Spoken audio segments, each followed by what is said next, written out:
A total eclipse of the sun. Connecticut repeats as men's basketball champion, and inflation pushes back. This is Bloomberg Wall Street Week. I'm David Weston. This week, former trade representative and World Bank President Bob Zoellick on what both parties are getting wrong on U.S. trade policy. If you add barriers to one type of product or another, people will move. And Finucane of Rubicon Capital on whatever happened to ESG. I don't think there's an argument about the science. I think most companies are committed, but some of the tools they thought they were going to have been held back a little bit. And former IBM head Sam Palmisano on the right way to regulate generative AI. What we want the government to do is regulate the uses of the technology.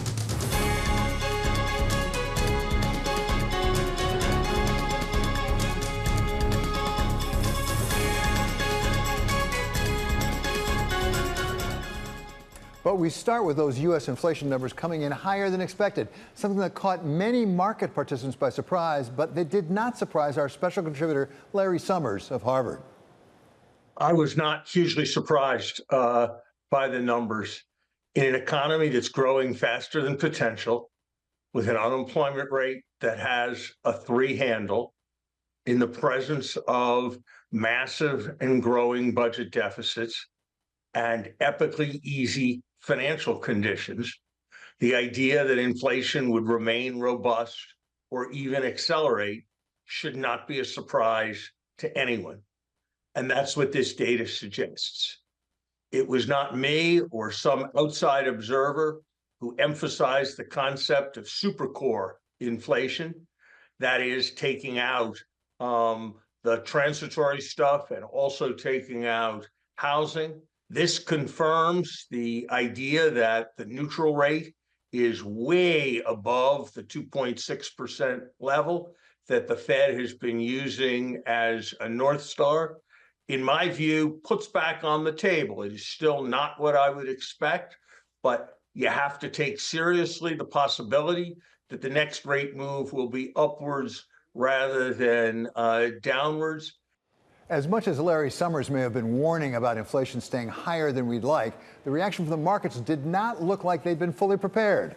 The S&P 500 was off 1.6% for the week, ending at 5123, much closer to that year-end median number of 5100 set by our Bloomberg elves. The Nasdaq gave up just under 0.5% on the week, while the yield on the 10-year was up 11 basis points to end at 4.5%. To explain all this to us, we welcome back now Kristen Bitterly. She's head of investment solutions for Citigroup Global Markets. Always great to have you, Kristen. Good to see you. It's all about inflation, it looks like. It is all about inflation, and I would also say earnings. So let's just look at the price action that we've seen to start the second quarter. You have geopolitics. You also have earnings season kicking off. You have some seasonal elements to what we see in April.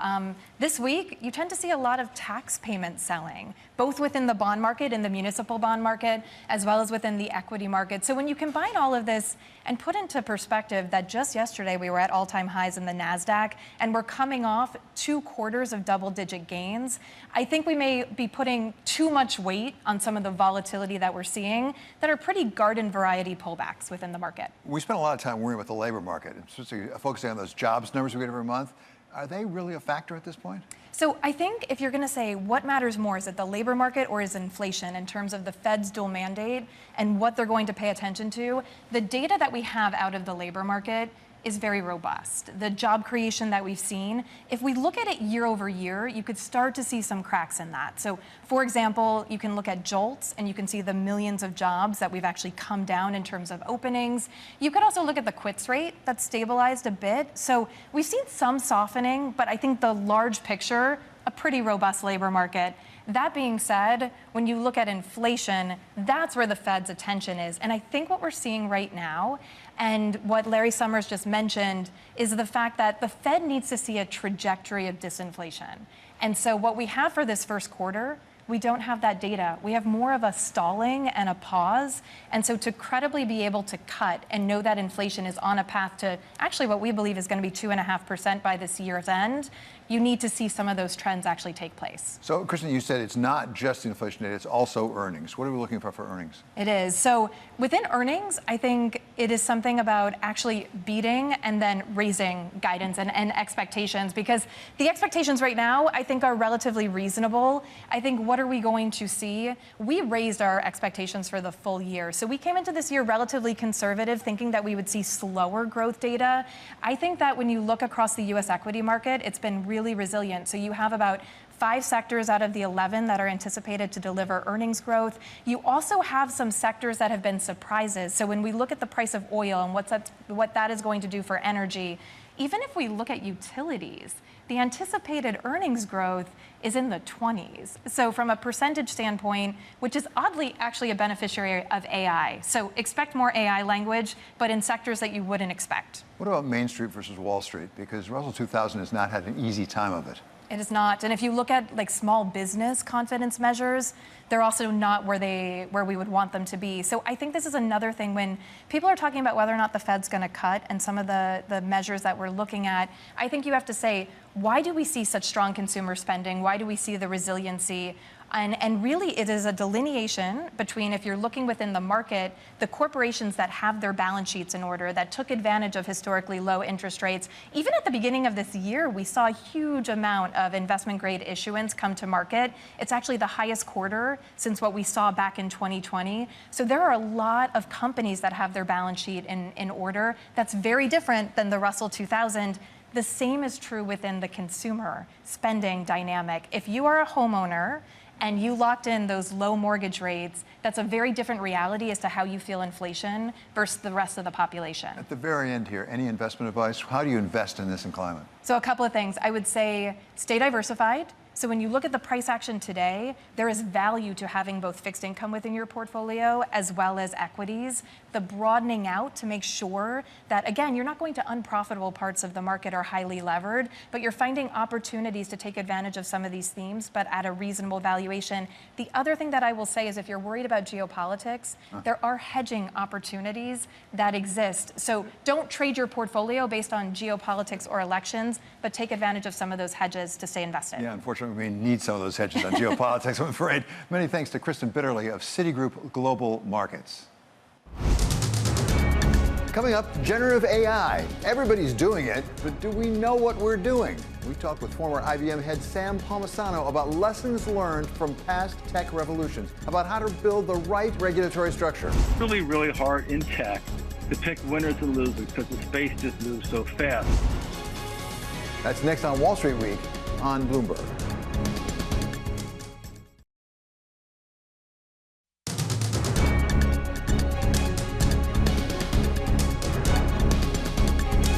This is Wall Street Week. I'm David Weston. Artificial intelligence is on the march. Jamie Dimon says it may be as powerful as the invention of the steam engine or the discovery of electricity. And the government has given AI chipmaker TSMC $11.6 billion to build a plant in the United States. But some say that the government is behind on figuring out a safe regulatory framework for this rapidly developing technology. To give us his perspective on regulation in the tech industry, we welcome back now Sam Palmisano. He's former head of IBM and now chairman of the Center for Global Enterprise. Sam, great to have you back on Wall Street Week.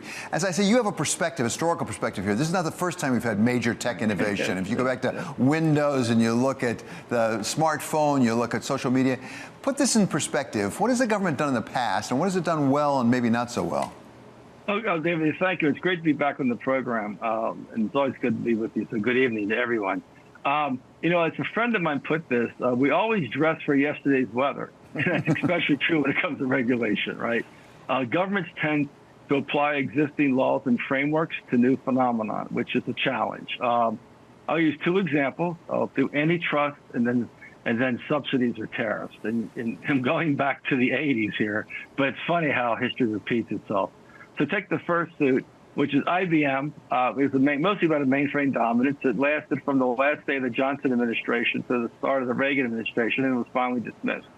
Microsoft, mostly about bundling Windows and browsers, but to think about how relevant that would be today in today's world.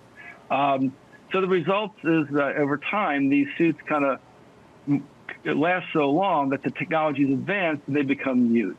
I'll give you another example, tariffs and subsidies, since you brought up the CHIPS Act. It might be relevant here as well. In the 80s, the issue was Japan. It wasn't necessarily what's happening from the concerns with China and their supply chain. but it was in semiconductors and mostly memory. Reagan slapped 100% tariffs on chips from Japan. And a year later, Congress approved $500 million to subsidize American chip companies. Those days, that was a lot of money, needless to say. Both efforts fell flat. So why? Well, one thing, all the incentives were around memory chips, and the industry had moved to microprocessors, now called logic. And so we missed it again. And so my point is, it's really, really hard in tech to pick winners and losers because the space just moves so fast. And that's what we're seeing again today. The Biden administration has a very long executive order out to try to get their arms around the initial stages of, and you're right, generative AI, not just AI generally. I think it's like 170 pages, something like that. Yeah, but if you were to advise the government, as you do regularly on these issues, what's the right balance between, on the one hand, running a risk of it getting out of control, going off on its own? Some people would say that happened with social media, actually, at this point, that we let it go too far too fast, as opposed to, on the other hand, regulating and actually suppressing some of the innovation that we need. Well, actually, you make a great point, and the analogy of the internet and social media is absolutely true. The first comment I would make, it's not just the Biden administration executive order, it's also what the EU is doing, the EU AI Act. I think that's really, really important, because you need to have coordination on a global basis, because all these companies and all these systems are going to operate on global scale. So that's a positive thing. But from a company's perspective, you need to understand, because you got to play offense and defense. So in playing offense, you need to understand where you can apply the technology, how you can make good use of the technology. So what you really want, and if you're a CEO running these companies, you actually want basically guardrails. You want rules to be established. You want regulation. Now, Ken Chenault and I created this thing called the Data Trust Alliance to look at transparency and integrity of the data and in the operations or in the uses of the data. And it's a couple dozen companies and the CEOs are involved. But where they're coming from, which is different from the technology leaders, they're coming from the perspective is that we don't want you to regulate the technology because that will limit innovation. What we want the government to do is regulate the uses of the technology. What are those use cases? And let's look at those use cases, and I'll call it a continuum of risk. So if it's national security, high risk. If it's call centers and those sorts of things, low risk. It's almost, if I take it back to the cyber days when Tom Donilon and I were running the Obama Commission for cyber, we had a continuum of risk. One was no one dies, and the other was photo sharing. So this is how I think, if I was the government, I would suggest to the government, they think about the use cases and how the technology is being applied, not just the technology itself. Because if you influence the usage and you have guardrails established that you get to the standards, because it's going to be hard to have standards day one. So, Sam, if that all weren't complicated enough, let me add one other potential dimension, and that is China. I mean, as you mentioned, back in the days of the mainframe, Japan was a competitor, but they were perceived as a close ally of the United States. We have China, which is perceived as, in many ways, in an adversarial relationship to the United States and appears to be competing on the question of generative AI, investing an awful lot of money. How does that influence government decisions on how you regulate generative AI? Because obviously, we want to be fully competitive in this area. You're right. The CCP has declared AI the moonshot for China, and they are investing billions into this space. I mean, I think it was a couple billion 2 years ago, in that year alone, which exceeded the Europe and the U.S. combined. Now, having said all that, I think about what's happening today, and just from a pragmatic perspective, look at TikTok, look at Huawei. If you were a U.S. company or any company in the world, would you use a large language foundation model built by the Chinese, given our current experience in AI? I think long and hard about that. Let's say, for example, another thing in AI in China, and that's kind of this bifurcated regulatory environment and all the constraints they have around the technology, especially this technology and foreign investment. Would you make a large investment in China today, in the Chinese market, based upon what we're seeing from the CCP? Well, I'll quote my partner, Jim Breyer, that we worked together in the VC world. He's Breyer Capital. I remember him because he's one of the first investors in Facebook. He has said, and he's right, China is uninvestable. So let's take a pragmatic view before we jump to regulation and all these other sorts of things. Will the private sector actually pursue those opportunities given the environment today? I think they're going to be hesitant. Having said all that, the issue is really deglobalization. Will China decide to rejoin the global world and comply with global standards? I don't know. I mean, no one knows. But unless they do that, there's going to be a hesitancy. So in some ways, I would say a short-term approach is watch the market forces proceed and see what happens before we clamp down and try to create regulations that many times, as you know, you see it in the sanctions, they're very, very hard to enforce. Sam, it's always such a treat to have you on Wall Street Week. Thank you so much. That's Sam Palmisano of the Center for Global Enterprise. Coming up, India heads into 44 days of national elections. We talk with Ruchir Sharma of Rockefeller International about the boost Prime Minister Modi is likely to get from the Indian economy. The fact that inflation has been relatively under control is, I think, one of those underappreciated factors. That's next on Wall Street Week on Bloomberg.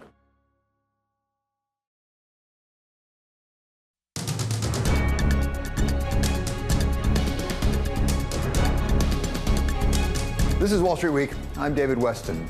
India's economic growth will play a large role in the national elections starting later this month. Growth that has been the goal since Prime Minister Indira Gandhi visited President Reagan back in 1982. In India, our preoccupation is with building and development. Our problem is not to influence others, but to consolidate our political and economic independence. We believe in freedom with a passion that only those who have been denied it can understand. We believe in equality because many in our country were so long deprived of it. We believe in the worth of the human being, for that is the foundation of our democracy and our work for development. And Prime Minister Modi emphasized that same economic growth when he visited President Biden 41 years later. When I first visited the US as a Prime Minister, India was the 10th largest economy in the world. Today, India is the 5th largest economy. India will be the 3rd largest economy soon. We are not only growing bigger, but we are also growing faster. To explain how much economic progress India has made and what it could mean for the upcoming elections, we welcome back now Ruchir Sharma, chairman of Rockefeller International and founder and CIO of Breakout Capital. Ruchir, great to have you back with us. We have elections coming up, and the economy, I think, according to your column, actually, the FT, will play a large role in this. Give us your perspective on just how far India has come economically. Well, if you look at India's economic progress since it got independence in 1947, right up until the 1980s, India was a big laggard economy. That its rankings in both per capita income terms, in terms of its GDP size, kept on falling for that entire period. The turning point as far as India's economic progress was concerned, I think, was really the 1990s, when you had the major burst of economic reforms that took place when the Indian economy nearly went bankrupt. It had to go to the IMF again and get a big rescue program. That's really what began India's economic turnaround, and that's what led to India's rise. And what we've seen over the past few years is a continuing momentum of that rise, which began in the early 1990s. So that began before Prime Minister Modi came to office. At the same time, it has continued. How much is he getting credit today in India for that as he looks toward these elections? Well, he's getting lots of credit for that, and I think there are 2 or 3 reasons for it. One is the fact that it's reached a sort of critical mass, which is that when India was rising in the 1990s or in the 2000s, the base was much smaller. It's still, in per capita income terms, a relatively small base. But now that India has become the world's 5th largest economy, that just tends to have a much greater effect. But in terms of his direct credit, I think that the one thing which is possibly underestimated is that how non-inflationary this growth has been over the last few years. That if you look at the previous growth spurts that India had, particularly in the preceding Congress government, one of the big problems was that it also led to a big surge in inflation. This time, inflation has been relatively low. And that is a big plus because in politics around the world, economic growth may or may not matter, but inflation matters. Nothing kills the prospects of incumbents as much as rising prices. And the fact that inflation has been relatively under control is, I think, one of those underappreciated factors because we as economic commentators or even political commentators focus so much on just the headline GDP growth numbers. So the fact that you have very low inflation or relatively low inflation, I think has been a big positive. The other couple of things which are working in his favor is that this growth spurt has happened at a time when so many other emerging markets, including China, have been sputtering. You point out in your Financial Times column, he also has managed his own press quite effectively. I mean, you have a quote in there that there's freedom of speech, it's not freedom from speech. The consequences of that speech, after speech, there's not so much freedom. So how has he managed that? And is there a trade-off there where they actually are giving up some of their civil rights in the interest of growth, which we've seen other places over time? Yeah, there's no question about that. That if you look at the Indian media, there's a lot of self-censorship which goes on. A lot of news organizations that have spoken out against Modi or the BJP, they have been under investigation. The pattern is quite clear, which is that if you have been speaking out against Modi, you better watch out. I think that's been the clear message that has been sent out. The state machinery has been used quite extensively to silence critics and to silence the media. One of the things you draw an analogy to is after World War II, Taiwan and also South Korea particularly have had amazing growth with more authoritarian regimes, more than I think we'd say Prime Minister Modi has, but that went away as they really moved into the middle income levels. So that raises the question, at some point, does that deal get changed? If that is the deal Prime Minister Modi has with the people of India, does that get changed at some point as it approaches middle income status? No, I think that in India's case, it's a bit different because India is going the other way, that India gave its people political freedom first and did not give its people economic freedom. And so you didn't have much economic progress for the first 40 odd years of the new India, which emerged after British rule. So now it seems to be reversing the order a bit. So more than per capita income levels, I think that there are two things. One, that Modi has to keep delivering on the economic front for this deal to work. And the second thing I'll say is this, that having covered Indian elections for the last 30 odd years, that Indians do believe a lot more in democracy. It runs in the fiber of that country. They seem to, or at least the swing voters seems to have suspended that for now in return for what they perceive as economic progress. But it really seems to be because of Modi that he has got such personal appeal that he's been able to strike such a bargain with the swing voter. In the post-Modi world, I'm not sure that this works anymore because India is a very federal country. Even today, nearly half of the states in India, the 28 odd states in India, those are run by opposition parties. So that's quite a high number. Ruchir, it's always such a treat to have you with us. Thank you so much. That's Ruchir Sharma, whose new book, What Went Wrong with Capitalism, is out this coming June. Coming up, back in the United States, manufacturing jobs will figure prominently in elections this November. But should they? We talk with former U.S. Trade Representative and World Bank head Bob Zoellick about what he thinks both parties are missing. You have to keep changing the economy, but also help people adapt to it. That's next on Wall Street Week on Bloomberg.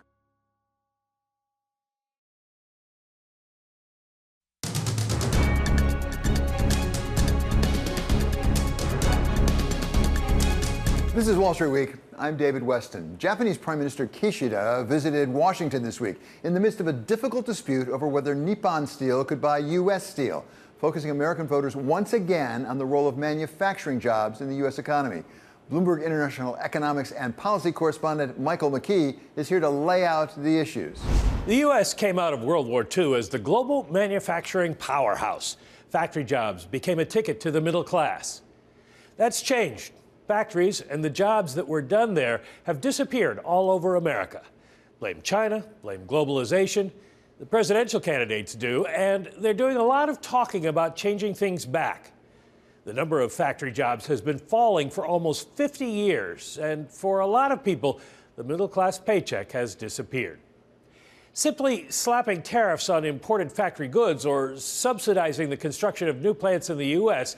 might work in some isolated cases, but they can't bring back the past. Manufacturing itself has changed, and it's not going to change back. As a share of GDP, it peaked in 1953 and has been falling ever since. In terms of output, though, industrial production is higher than ever. We're making more stuff, but we're doing it with far fewer workers and much more productive equipment. What we make has also changed. Less steel, more semiconductors. George W. Bush, Donald Trump, and Joe Biden put or kept tariffs on imported steel. The idea was to make imported steel more expensive than domestically produced. What happened? American steel mills just raised their prices. Imports of steel dipped, but are now higher than ever. Wages for technology workers are higher than for those in old line manufacturing, but they're rising even on the assembly line as what we make in America now becomes even more advanced. That's creating a shortage of the skilled workers needed in this new manufacturing world, suggesting perhaps policies based on education for the future will do more than nostalgia for the past. David? To explain how U.S. trade policy affects the labor market, we welcome now Bob Zoellick. He's senior advisor to the Brunswick Group. Ambassador Zoellick served as president of the World Bank and as United States trade representative under President George W. Bush. So, Ambassador, thanks so much for being back with us. Appreciate it. We just have had the visit from Prime Minister Kishida of Japan to Washington. Overhanging that was this dispute or possible dispute about the Nippon Steel acquisition of U.S. Steel. Give us your views about that issue and how much of that is really legitimate policy as opposed to, and I don't say it's illegitimate, questions about politics in Pennsylvania. Well, clearly the politics are dominant, David. And, you know, this is really an example of first time we've had two presidents that are economically isolationist in their policies back to back. And they're sort of competing to try to figure out how we can add protections. Now, in the case of the steel industry, Trump put on a 25% tariff that Biden kept in place. And so you already, well, as people ask about inflation, well, you know, that gives you a pretty good example of why steel prices were going to go up. But this case is a little different. This case is Nippon Steel, a Japanese company, wanting to come in and buy U.S. steel, frankly, invest more capital, keep the jobs, add technology, add the competition. But the steel workers, who President Biden wants to court, have resisted, along with one other U.S. company that wanted to pay about half as much for U.S. steel and have a monopoly position. So it gives you an example of the politics now that is sort of running the economic and trade policy. Bob, let me put one more complicating factor in that, is national security. I mean, there was a time, as I understand it, where the steel industry was critical to U.S. national security, and we were very protective of that. I think that time has largely gone by as we've moved, frankly, into semiconductors, which are so much more important in defense.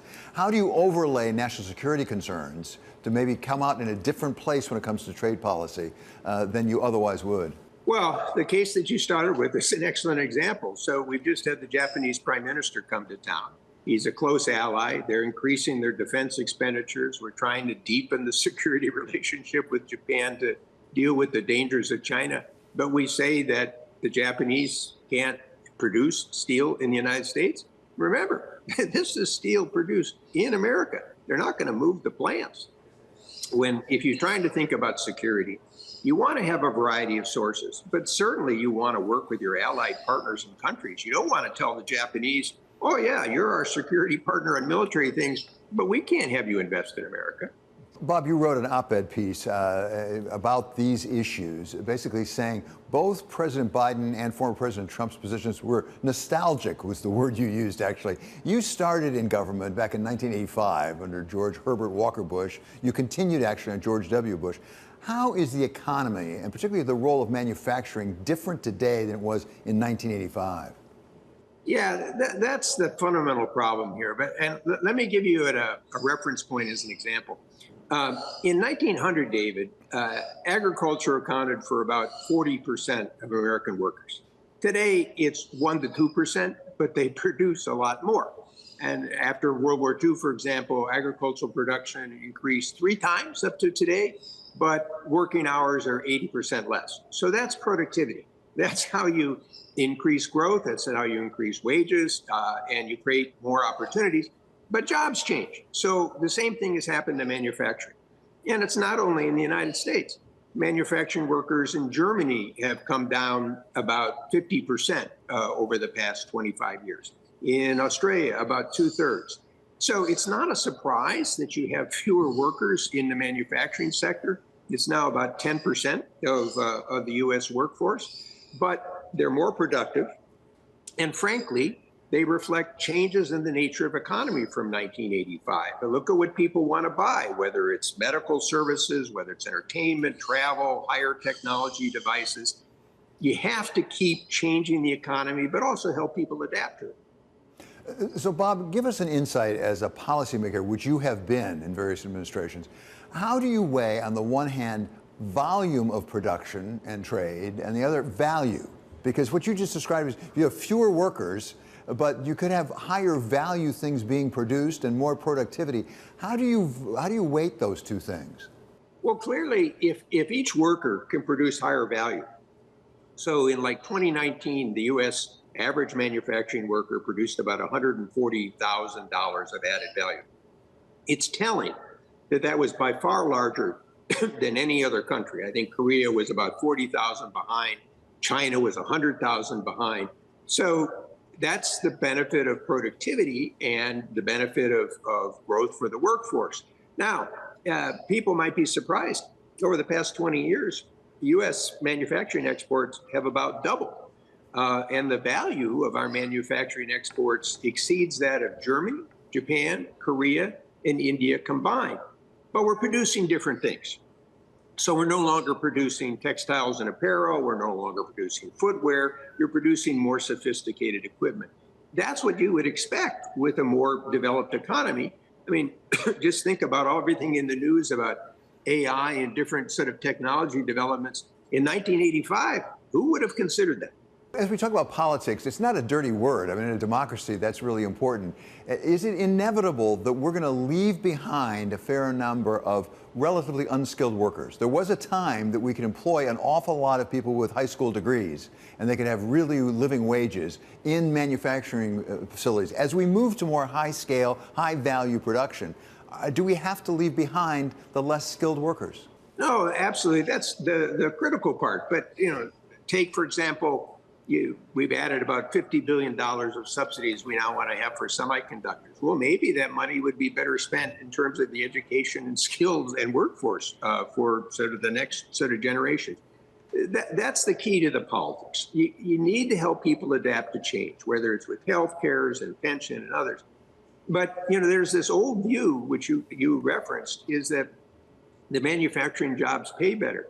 Actually, the average manufacturing jobs wages are less than the average salary for all other jobs. Now, these aren't people just all doing, sophisticated computer work. There's a variety of different types of services, and those services reflect what Americans want to buy. And so, as I said, it's not just a U.S. phenomenon. You see it all around the world. People used to be primarily farmers. Then they moved to manufacturing. Now you're going to move to sophisticated services industries. And you have to help people adapt to change. There's no doubt about that. Bob, thank you so very much for being on Wall Street. We really appreciate it. That is Ambassador Bob Zoellick of the Brunswick Group. Coming up, ESG has gone from all the rage to hardly mentioned in some quarters. We go through what happened and why with Anne Finucane, chair of Rubicon Capital. The top companies are there. That's next on Wall Street Week on Bloomberg.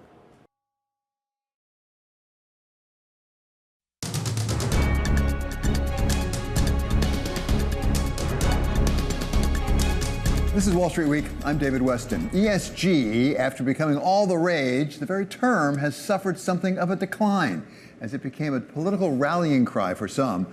To bring us up to date on where things stand today, we welcome back now Anne Finucane. She's chair of Rubicon Capital and former vice chair of Bank of America. Anne, always great to have you on. If you just read the front pages of the newspaper, you'd think ESG is almost dead because some people are sort of running away from it. Where are we right now? Is there a reduction in enthusiasm or commitment? I think there's some confusion around it.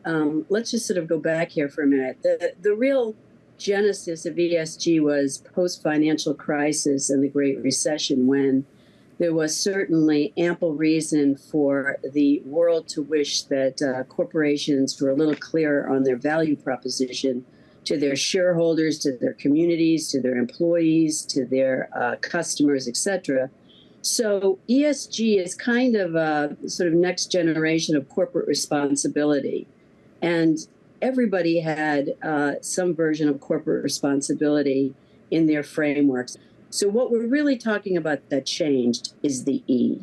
And the E is largely a part of, I think, a pretty universal acceptance that climate change is real. The scientific community has been very compelling. Most of global corporations, local corporations, and most governments in the world agree we need to address climate change. Now, how we do it, the pace we do it at, that's become somewhat politicized.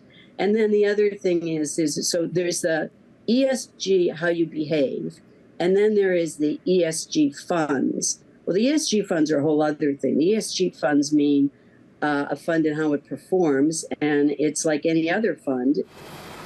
That distinction Anne Finucane makes between ESG tied to how a particular company behaves and ESG simply reflecting how a company is affected by climate change, regardless of what it does, is an important one that is often confused, according to Professor Andy King of Boston University. Most ESG funds are what I call light green funds, which they're using ESG scores to pick stocks and put them in their portfolio. And most of them are not very different from other comparable types of funds. If I think about what a manager might do with ESG funds, that I think is very valuable. And you can be looking at what you're doing in terms of the risks that you face, and you could be making good investments on how to change your firm. At the public assets level, I think the effect is much more minor, and it's very difficult to have a higher return. And as we said, it's very difficult to have any impact with that. At this point, the problem is not a lack of voluntary commitments on the part of companies trying to address climate change. The top 10 companies in the U.S., whether you're looking at revenue, market cap, net income, however you want to define it, most of those companies have made commitments to decarbonizing their companies, demonstrating the decarbonization. Most are committed to net zero. Their sort of end dates may be a little different, and their descriptions may be a little different. But the top companies are there. Even the fossil fuel companies, which I know is more controversial, are making commitments. Now, their focus is more on carbon capture and sequestration storage, and less about new forms of clean energy. But I defy you to mention a company that hasn't put something forward in this effort. And, 2023 was the hottest year in history, of recorded history. I don't think there's much argument that we're looking at extreme weather, water shortages, food shortages, a rise in sort of climate-related diseases like asthma. So I don't think there's an argument about the science. I think most companies are committed, but some of the tools they thought they were going to have been held back a little bit. And what I mean by that is everyone talked about blended finance. So that meant that companies and governments and multilateral development banks would work together. So that would mean multilateral development banks would actually have to change considerably. Those changes are slow coming. Companies thought that they would have carbon credits or carbon offsets, and I'm focused on that in my own work. Well, those have been slow to come because the NGO community has really resisted them, and really is sort of problematic because there's plenty of proof that it's those companies that are doing the most in just using carbon credits as a delta to close the gap that are making the most progress. So some of the tools companies thought they would have are no longer either not there or they're slow coming. One of the tools Professor King says could help companies meet their climate commitments would be something adopted by the European Union 2 years ago. A carbon tax would help. The great thing about things like that is that then the information is carried in the price. And so people are able to make much better decisions. Or carbon tradable permits or something like that would be wonderful as well. Absent governmental action such as a carbon tax, he worries that unstructured and unregulated voluntary commitments to limit emissions may mask the need for more fundamental change. That is a big fear of mine, and we've seen that before in other areas. After the famous Bhopal accident, which killed so many people in India, the chemical industry tried to self-regulate, and it didn't really work. I have to say, as an academic, the research suggesting that the ESG is substituting for political activity is not very strong. But it is my experience that says I think that could be happening. I'm looking out the window at the Charles River, and it is clean because of the Clean Water Act that was passed in the 70s, actually under a Republican president. And it's a marvelous thing. I'm breathing better air because we had a carbon tradable permit system for sulfur from coal burning. And that's a marvelous thing. And if we had a carbon tax, people would be moving away from a carbon intensive kind of fuels and things that they're doing. So all three work well. You got to do one. So have we made progress? Let's take the E and the environment. Have we seen actual results in terms of carbon emissions coming out of this? Because I've seen conflicting reports about that, exactly how it's worked. Thus far, it's been mainly voluntary, if I'm not mistaken. Have we made progress in the real world? Yeah, we have made progress. Well, it's voluntary in the U.S. It's not voluntary in Europe. And it is sort of double-sided in China. So let's just go out to in, farthest out. China is making enormous progress in green technologies, batteries, rare minerals, wind, solar, etc. I mean, they own the market in terms of solar paneling. But they also, erect coal plants at a pace that is just remarkable as well. So they are a tale of two cities. And their commitment is that they will start to reduce their carbon footprint after 2030. Whereas the rest of the world is really making real progress. The United States has made real progress since 2005, 2007. And by 2030, they hope to be about half of what they were in the early 2000s. And we seem to be on pace for that. This is a journey. We're talking about the end of this century. We're talking about net zero by 2050. Could we miss that by both temperatures, this 1.5 degrees cap? I think so. Could we be post 2050? Maybe. But I also think that there's a real commitment in terms of developing new sources of clean energy, wind, solar, battery, etc. Maybe not as fast as everybody wants, but with the IRA, the Inflation Reduction Act, and the Infrastructure Act, these are incentives that I think when they're ironed out, there's still complications with them. When they're ironed out, they are incentives to do more broadly and more quickly. Okay, Anne, it's a real treat to have you back with us. Thank you so very much. That's Anne Finucane of Rubicon Capital. Coming up, it's one thing to lose your job to a machine, but do we have to give up our weekends too? That's next on Wall Street Week on Bloomberg.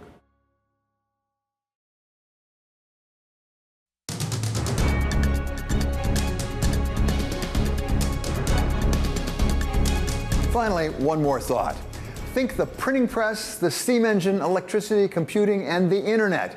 That's what JP Morgan's Jamie Dimon compared artificial intelligence to in his shareholder letter this week. And our own Wall Street Week contributor Larry Summers has gone even farther. This could be the most important general purpose technology since the wheel or fire. There's no question but that the AI transformation is big and getting bigger and doing it fast as computing power increases geometrically and machines take over some of the thinking for us humans.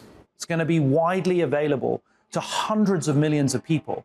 That's going to make us much, much more efficient and productive and much more creative. I think that's going to produce unprecedented value in the next decade. In fact, we're starting to wonder whether a good number of us may be out of our jobs altogether. Where is this going to have its immediate impact? It's going to be in the knowledge economy. We've seen versions of this before as automation over the years has eliminated entire categories of jobs. We had 450,000 telephone operators in this country in the 1950s. You tell me the last time you talked to a telephone operator.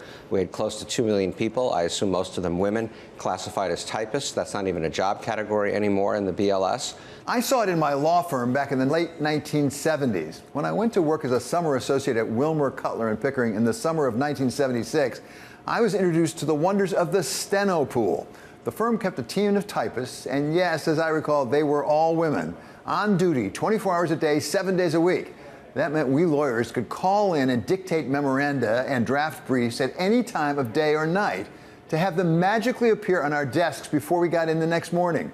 And then the word processor came along a few years later, and the steno pool simply disappeared. Now, after the pandemic taught us all how to Zoom all the time, the office building that used to hold the steno pool may be disappearing as well, as employers struggle to get their employees back into the office, even for part of the week. We do believe in flexibility.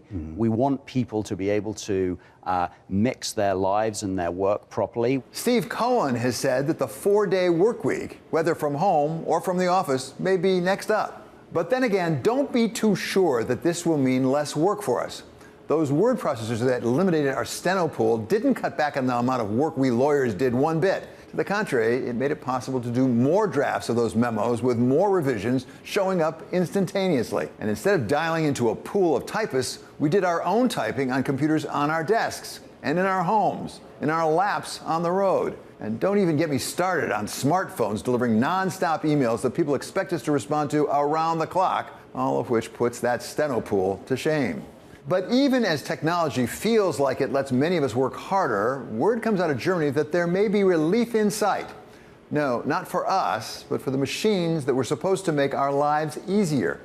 It seems that Germany has a hard and fast rule against stores being open on Sundays, dating back 1,700 years when Roman Emperor Constantine the Great first became a Christian and decided everyone should observe that day of rest God took after creating the world. That's according to Genesis. Until now, that's meant that you can't go out and buy pretty much anything on a Sunday in Germany. But 4 years ago, regional supermarket chain Tegut thought it had a way around that ban. It opened some small, fully automated convenience stores staffed by robots. The German union representing service workers took one look at it and cried foul. It took Tegut to court and won in the highest court of the state of Hesse. So much for shopping in Hesse on Sundays. But then again, maybe the service union was getting at something more than giving robots their day of rest. Now that it's won the day off for the next generation of workers, can getting them into the union to agitate for other benefits be far behind? To paraphrase Karl Marx, robots of the world, unite. Murder's a new trick for a robot. Respond. I did not murder him! We're gonna miss the good old days. That does it for this episode of Wall Street Week. I'm David Weston. This is Bloomberg. See you next week.